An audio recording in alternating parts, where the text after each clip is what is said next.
Ito yung smartwatch ng Gojodok. Ito mga boss. Ang ganda ng box mga bossing. Premium na premium. At inside the box mga boss, open natin to. Wow! Ito mga boss, meron siyang user manual, user guide mga bossing. At ito yung strap niya mga boss. Ting, ganda ng strap ha. Oh, ang ganda ng strap mga bossing at matibay din. At dito naman yung kanyang smartwatch. Ayan mga boss, naka-indicate naman dyan.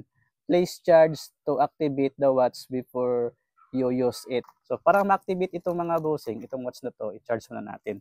So bago yan, siyempre, assemble muna natin mga boss. Charan! Tapos na ma-symbol mga boss, itong smartwatch na to. Yung screen display mga bossing.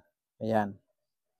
Sobrang responsive ng screen mga boss. Ang smooth lang yan mga bossing. Ito naman yung mga application niya mga bossing. May mga shortcut din ng mga boss. Ito yung mga shortcut niya.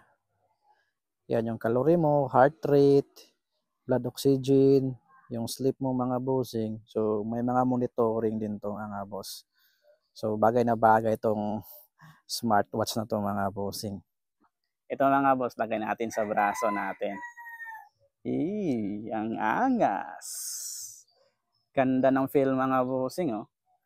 Kapag naka smartwatch ka. Huh. Yayamanin. Yan, ang ganda mga boss. So, pwede pang babae at pwede rin pang lalaki.